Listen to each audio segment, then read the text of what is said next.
Hi everyone, it's Patricia from TarantulaHeaven.com. Miss Spidey's here joining us. Hope you can see her. Yes, you can. So today I wanted to talk about my cockroaches. I have made a few videos about my Dubia cockroach colony and the one that is ever growing and now has multiple generations from the original generation that was like years ago. I think right at the start of the pandemic or pre-pandemic. I have talked at length about how great cockroaches are as feeders because they are really easy to keep alive, so much more easy than the worms or crickets, and they're really nutritious, and they don't smell or make sounds like the other feeders, which to me, that really matters. However, I have over the last few months noticed something new, and I am curious to know why this is happening. So it was, I think, a few months ago that I found my first evidence of a cockroach that had died in the enclosure. That does not happen too often. I mean, if you've kept crickets and superworms, like, you know that, like, you have days with those guys. Like, they will eat each other, they will just die, they will do gross things. Like, they're just really hard to sustain. Even if you're feeding them and trying to take care of them, they just don't survive. With the cockroaches, I've had such a positive experience. And so it was really weird that I found this, one of my bigger cockroaches, the adults, who looked like he or she had been eaten. Like, it wasn't like they just died. It was kind of like they had been munched on. And it was really bizarre. And I was like, what the hell is that? And so I figured maybe like they were sick or something, or I don't know. I wasn't really sure. So I took it out and, I was like, well, that was weird, Okay, so one cockroach dies every few years. That's pretty good.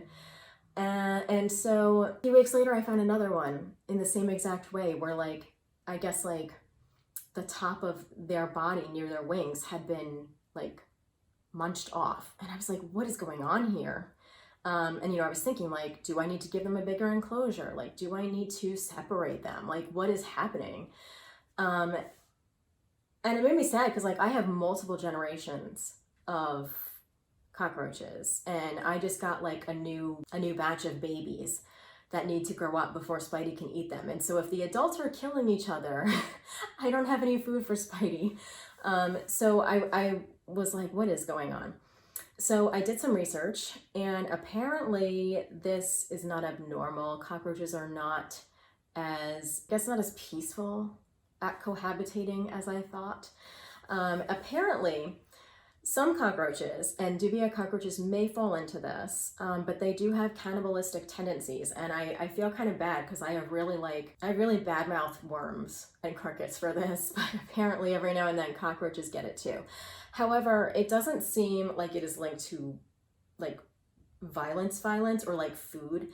Apparently it's part of their reproductive behaviors, which actually makes sense because when I would find these bodies, like these munched on bodies, soon after I would start to see some babies. So maybe that was going on. I've had like 2 batches of babies in the last few months. So that would kind of make sense, but I don't know. I'm just thinking, how would that be possible? I guess it would have to be the male, right? That gets eaten, which I guess is pretty normal in the animal kingdom. I mean, that usually happens with tarantulas, so why am I surprised? So a study was done in Japan about this behavior on cockroaches, and 24 pairs of mating cockroaches were mating and studied, and apparently they eat each other's wings, and that was observed. This study also claims that 99% of roach parents appear to display chewed stumps where their wings used to be located. And that kind of makes sense because it was like the wing area was gone and then the cavity underneath it was gone in terms of what I was seeing. In half of the roaches that were filmed, like the roach couples, this behavior continues until all the 4 wings are completely gone. And sometimes the mate who was being munched on would try to like shake its body to get the attacker off, or get the mate to stop eating it. It sounds so bad. They call this reciprocal feeding. It is so bizarre. And they also say that like it's conflict free. This is just something that happens. Researchers also said that this cannibalistic behavior might actually have to do more with grooming than feeding, because roach wings are not made of actual flesh and would provide little nutritional value. So like the more I learned, the weirder things got. And I'm gonna link the information below just so that you can see that, one, this is actually being scientifically researched. And two, in case you have any other thoughts about what they're saying. And actually, the next part of this study, which I'm going to kind of read more off of because there's more information than I can remember, but the authors suggest that a specific type of roach might display this wing-eating behavior to increase its partner's chances of survival. After finding a mate, the wood-eating roaches, which is a type of roach that was observed, feed and protect their young inside a rotting log, which they now make their home. They all live with their babies in cramped living quarters where the wings aren't actually that useful. And the wings apparently leave the roaches vulnerable to infection, mites, and other roaches looking for a mate. So I guess, that would kind of make sense because roaches in captivity are in closed quarters. And maybe these roaches feel like they need to do that. I do not know. The thing about the mates might be true too, because I do think that I have, or had, more than 2 males, or more than 2 females, considering that I had so many babies. And maybe they were trying to make sure that nobody else mated with their partner. I have no idea. And then maybe things got out of hand and the roach passed away. I don't know. So apparently, for the roaches, eating their partner's wings makes parenting easier because it allows the roaches to navigate the inside of their log with greater ease. Not being able to fly is also not a great hindrance to adult roaches because they have all the food they need in their log homes. Researchers suggest that eating each other's wings after reproducing might be an act of loving kindness bestowed on one roach to another. I am glad that I am not a cockroach. What do you guys think about that? What are your theories? Do you think that this is even accurate? Do you think that like these guys just get hungry? Because that was like my other thing. I was like, maybe I'm not refeeding them enough. Like I try to stay on top of their food, but now that I have all these roaches, like maybe I'm underestimating how fast they're going through the food. And so I really don't know.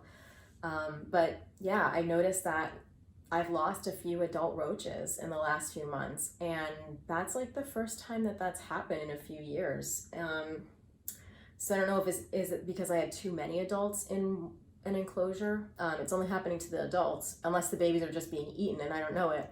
But yeah, definitely raised some questions for me. I'm kind of sad that I've lost a few because I would like to, it would be very beneficial for me if they do not continue to eat each other, because I would like them to keep reproducing so that I can have like a homegrown colony and not have to purchase roaches from a store. And then, then I would have to have separate colonies, because I don't know if you can introduce these guys to an already familiar colony that's like a family. So anyway, it raised some questions for me. I'd love to hear about your experiences.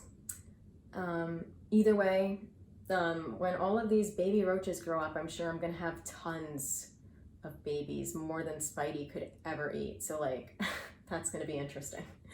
Anyway guys, I will see you next week for Tarantula Tuesday. I hope you're having a good one. I hope you stay safe and healthy. Bye-bye.